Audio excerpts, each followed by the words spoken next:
Top 10 free agent signings in Bills history is presented by Aesthetic Associates. One great look is worth 1,000 words.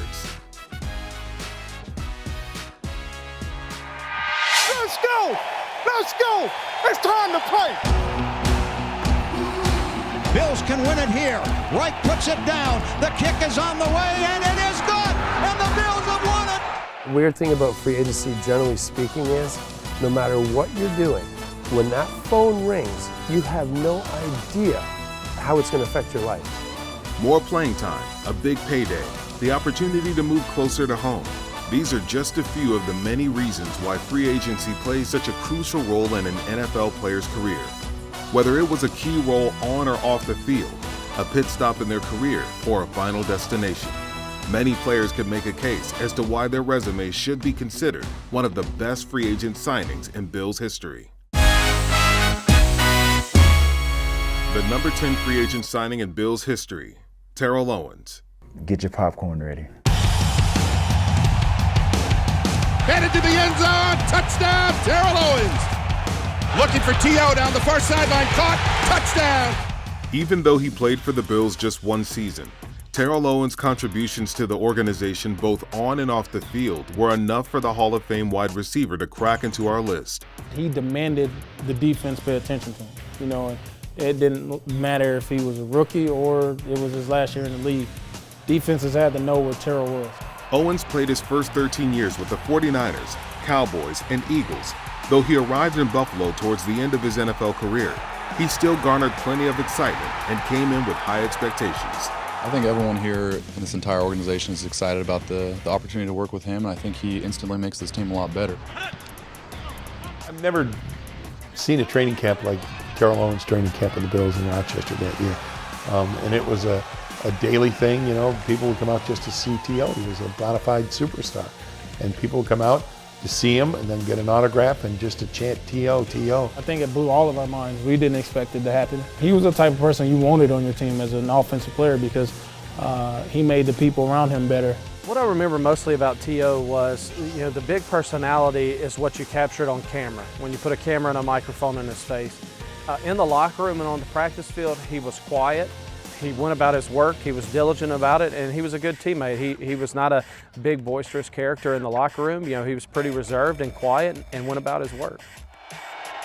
He wants to throw, sets up in his end zone, looking deep, looking downfield. Terrell Owens is open, makes the catch. He's going to go all the way.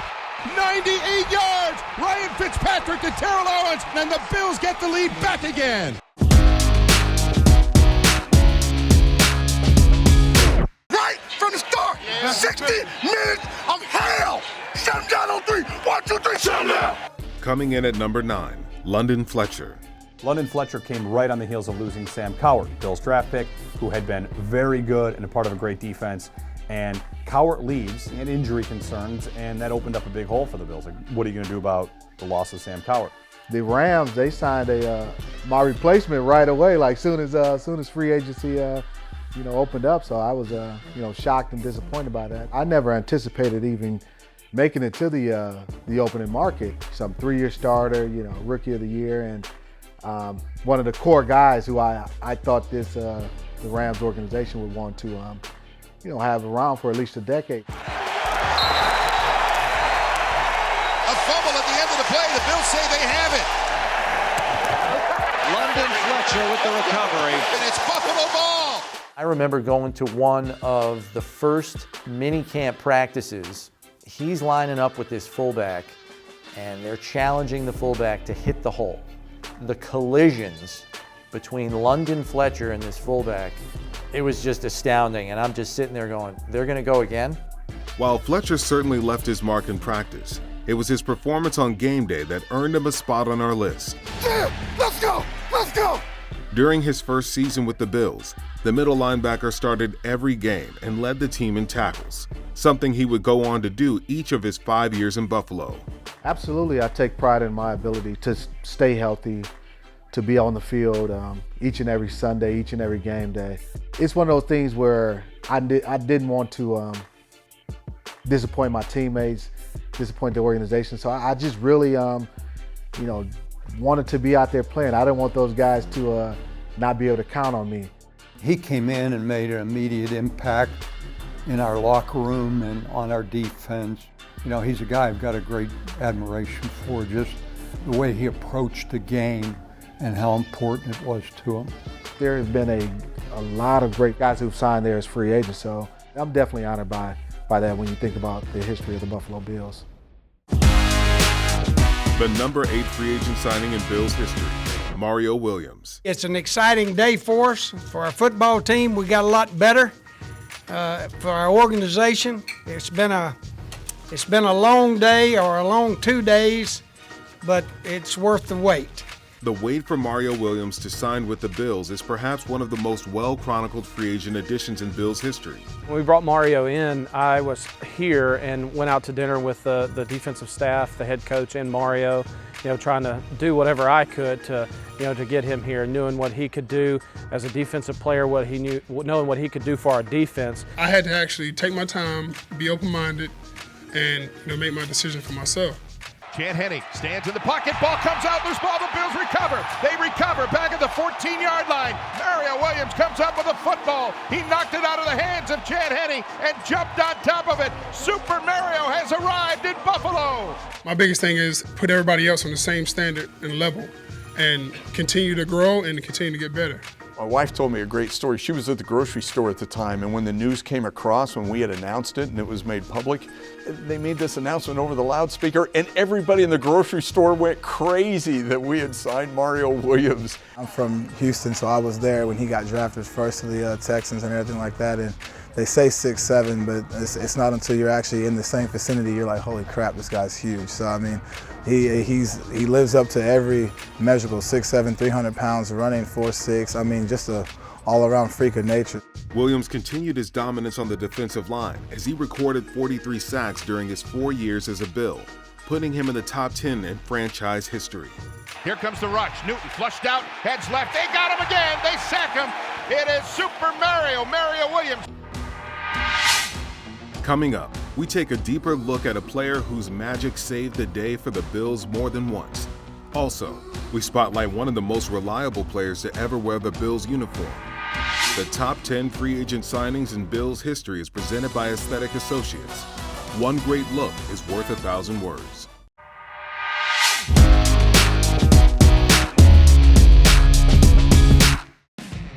The number 7 free agent signing in Bills history, Bryce Pop.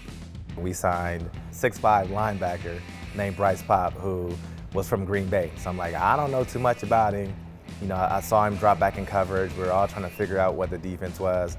And then we got to the first game and you're like, oh my gosh. Bryce Pop came in, he was a defensive end in a 4-3, which, you know, a lot of those guys we convert to outside backer in a 3-4.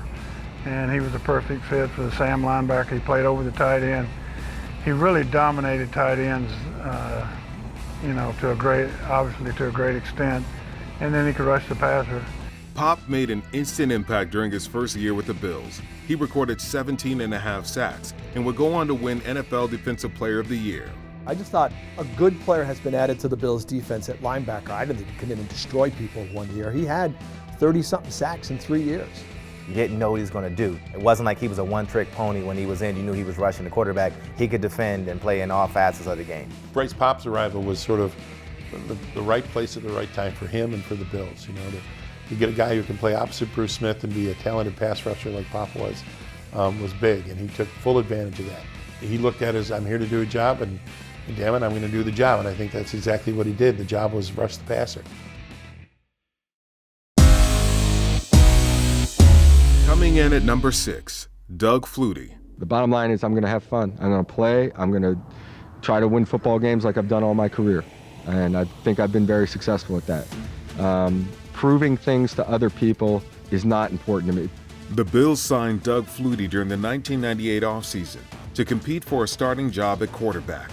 However, just a few weeks later, the team acquired and signed Rob Johnson, making it clear that he would become the starter. Right now, Rob's our number 1 quarterback. I don't think there's any doubt about that. But, football is a funny business. We're always going to give everybody an opportunity to play. An opportunity to play was all that Flutie needed. Despite being out of the NFL for almost a decade, and being regarded as undersized for his position, Flutie didn't let the naysayers stop him from proving his worth as the leader of the offense. It was great to see the competition as players, but I think overall, it became kind of overwhelming for everybody. It's like, wait a minute, we just need to find one quarterback. We don't need to have two.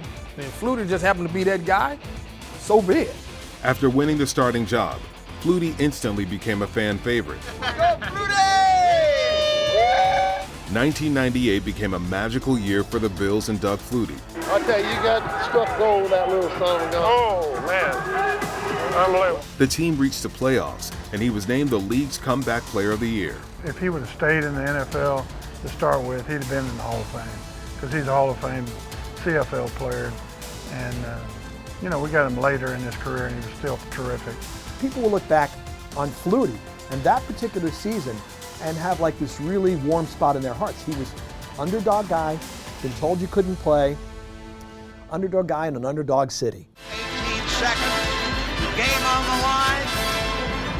Does Flutie have a pro miracle? Here's Flutie rolling out, and he is in for the touchdown.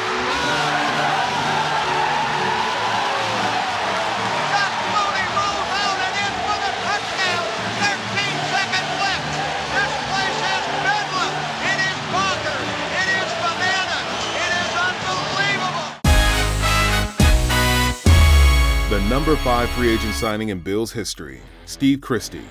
Some people are like, why would you leave Tampa? It's one of the easiest places to kick, and they were right. But my last year in Tampa, we were 3-13. I want something more than that. When you look at an established club at the time with Marv Levy and Bill Polian, we had Bruce DeHaven, our special teams coach, who was awesome. I mean, it was hard not to go. Christie felt like an upgrade when the Bills signed him, an upgrade over Norwood. And Norwood had a great kicking career with the Bills, and Christie was an extremely professional kicker who did everything well, kickoffs, field goals. He was a true student of the game, and I think it was a signing that was needed and felt like it was time. I felt like that was the right time to make that change. He could shrug it off better than anybody I ever met. He'd give me the spot on the ground, I'd put my finger there, and he'd turn his back and just walk off. And he'd look at me, kind of back, look at the goalpost, and look back at me, and kind of wiggle. He wouldn't do it the same way every time. He was totally intuitive. That was a no-brainer, and we just pulled the trigger right away the way we should have, and it was one where you didn't have to sell the player on coming to the Buffalo Bills. He was happy to be here and happy to leave the Bucs. A native of Hamilton, Ontario, Christie's 9 years in Buffalo were like playing at home. He would go on to become the franchise's all-time leading scorer and was a part of one of the most iconic moments in Bills history. Steve Christie is coming in to try the field goal. The Bills spent a lot of money to get him, and now he gets his shot. Bills can win it here. Reich puts it down. The kick is on the way, and it is good. And the Bills have won it. Incredible. What a comeback by the Bills. As soon as that ball went through, I was like, man, thank goodness. I'm out of here. I need something to eat. I want to get as far away from the stadium as possible, because if this happens again next week, I don't know how much longer I'm going to last because of the pressure. But then you quickly realize, man, this is part of being a Buffalo Bill. You're in it to win it, and you're along for the ride, and it was pretty awesome. After the break. As players, you're thinking, oh, it's going to be a great deal. It's going to be a great deal. Hopefully it works out. Veteran guy, been in the league for a number of years, still has the speed. So you're just looking at it as an opportunity just to really create havoc on an offense that was really good at that time anyway. We take a look at one of the best players to ever suit up at his position and whose name is enshrined in Canton. Coming in at number 4 on the list of top free agent signings in Bills history, James Lofton. There's the pass. It's good to Lofton. He breaks free at the 10, 5, and he's in for the touchdown. We're looking at James Lofton, and Marv Levy stopped in my office one day, and he said, you were obviously with James at Green Bay. And I said, yes. As a matter of fact, I'm good friends with James. And he said, well, we're looking at him as a free agent. What would you say if we brought him in? You know, tell us a little bit about it. And I said, look, from being around him, unbelievable leadership skills. And he would be a great asset if we decide to go that route and make James Lofton a Buffalo Bill. I don't even know what age he was, but to see him still outrun everybody, you know, in the DBs in practice, to see how he was still motivated to play. He just gave you that leadership skill that from a veteran guy coming from another team. We had veteran guys here, but they were compared to James, they were still young guys. I think James Lofton would have to be up there because that final ingredient to the no K-gun, no huddle. I mean, we didn't go to any Super Bowls before he got there. We went to 4 straight as soon as he got there. That says a lot about it. Even though he had already played 11 NFL seasons with the Packers and Raiders, James Lofton continued to make key contributions at wide receiver during his 4 years in Buffalo. Man, he had that Olympic track speed, and didn't look like he was running that fast, but he was burning it. Not only do you have to be able to run that fast, but you have to be coordinated enough to catch the ball as well. And James did it extremely well. He was a Hall of Fame player for the time that he played with us at the back end of his career, but he was also is a Hall of Fame person. What he contributed on the field was great, but he contributed far more in the building and in the locker room.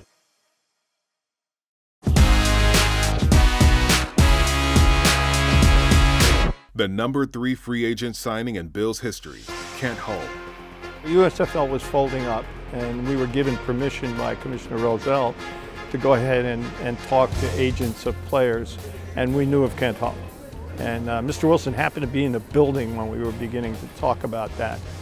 So Mr. Wilson said, "What's it going to cost?" And I told him, and he said, "Wow, for a guy from the USFL," I said, "Mr. Wilson, this guy's pretty special." So he said, "Okay, you guys know what you're doing, okay." And he clearly was skeptical, but he gave us the go-ahead. And so we got Kent signed, and of course, that turned out to be an incredible signing. After playing 3 years in the USFL, center Kent Hull played his entire 11-year NFL career with the Buffalo Bills. He was a 3-time Pro Bowl selection and served a key role in helping run the team's famed no-huddle offense. The K-gun offense would never have worked without the director in the middle being able to make adjustments on the fly, on the sideline, at halftime. It would have never worked. Defenses were throwing so many things at us, and a guy like Kent wasn't afraid to make a decision and go with it. Kent could have called every single play. I mean, there were times where Jim would call a play, and Kent would turn around and say, "Bruh, you can't run that." You're in no huddle. You call play, and all of a sudden the defense line shifts, and he'll turn around and say, "Get out of it, get out of it." That right there tells you how much he was in tune with the offense and how much what was going on. You could easily argue that Kent Hull was one of the top free agent signings in franchise history. He was. And making it more notable was the fact that it made no splash when they signed him. There was no profile when he got here. He was not a known quantity, not a known name. And to play as long as he did and to have the impact he had and to become such a beloved figure as much as he was, certainly he was one of the top free agent signings in team history.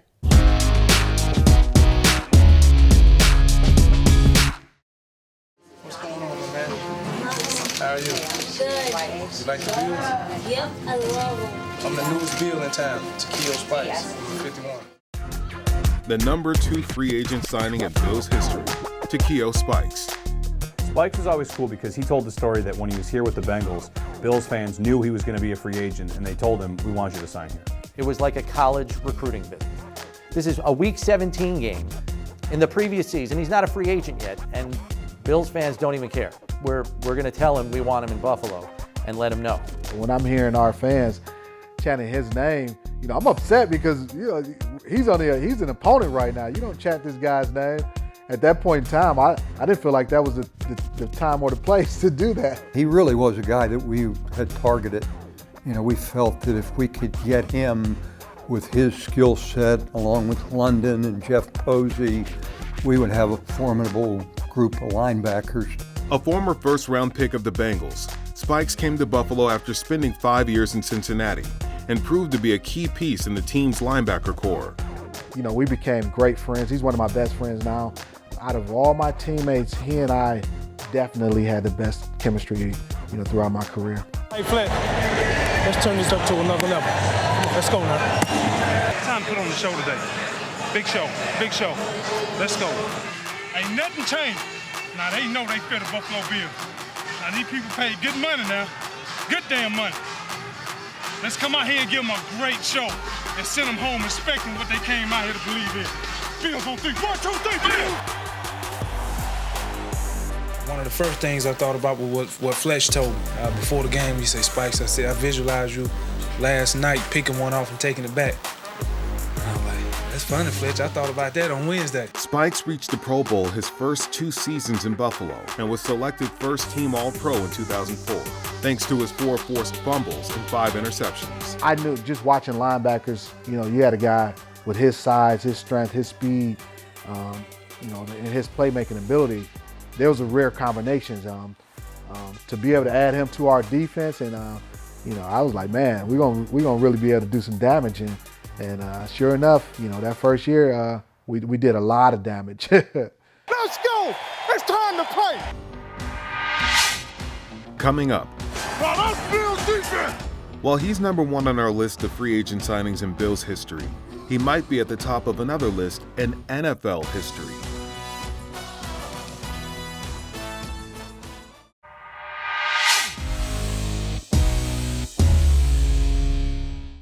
Coming in as the top free agent signing in Bills history, Ted Washington. Really? I wouldn't believe it. I did my job, but wow. Wow. And here is Falk, and they stop him. They stop him for a loss on the play. Huge stop by Ted Washington. Ted Washington was a first-round pick of the 49ers in 1991, but was traded to the Broncos after 3 seasons in San Francisco. When he became a free agent the following season, it was a familiar face who played a key role in convincing the nose tackle to come to Buffalo. I came from Denver, and I had Ted Washington at Denver. So when I got there, I said, Marv, we ought to bring Ted Washington if we get a chance to get him. When I got traded to Denver, Wade was stuck on, hey, I run a 3-4 defense. I want you to be the guy in the middle. So I played that. And I got adjusted to it, and I'm like, I kind of like this. You get the right group of guys around you to play this defense, it can be very effective. Wade played a big role in me coming to Buffalo, and so I became a free agent. I decided, I like this defense. He's at Buffalo. That would be my first and my only stop. Knowing that it was going to be a 3-4, that you had to have somebody in the middle, because you had Phil Hansen on one side and you had Bruce Smith on the other side with the 4 linebackers. And to have that guy in the middle freed up everybody. I always consider myself as a linebacker, and basically you playing linebacker, just drop one hand to the ground and have good leverage and using my hands. And so that's how I got good at playing that nose position and tried to master it. While stats didn't define Washington's tenure in Buffalo, it was his overall impact that has him coming in at number 1. He spent 6 years with the Bills, went to 3 Pro Bowls, and was named a second-team All-Pro in 1997. Ted took that pressure off the rest of the defense. It took 2, sometimes 3 offensive linemen to block him. And that is kind of the basis of all great defenses. I would put him in the list of 1 in the NFL as nose tackles. Hands down, there's not a better nose tackle that ever played. One of these days, he could definitely be in the Hall of Fame. I mean, that's how much he filled that spot. Well, it's time for the Hall of Fame, so let's, if you feel that way, go ahead and put Ted Washington in the Hall of Fame, man, as a Buffalo Bill. Although Ted Washington tops our list, there have been plenty of strong candidates over the years, and there's certainly plenty more to come. From standing Buffalo to charging Buffalo, from QBs to DBs, the Bills have harbored some of the greatest players to ever strap up. They differ in era, position, stature, and speed, but their universal characteristic is simply defined as greatness. Be sure to catch all of our top 10 specials. The top 10 free agent signings in Bills history was presented by Aesthetic Associates. One great look is worth 1,000 words.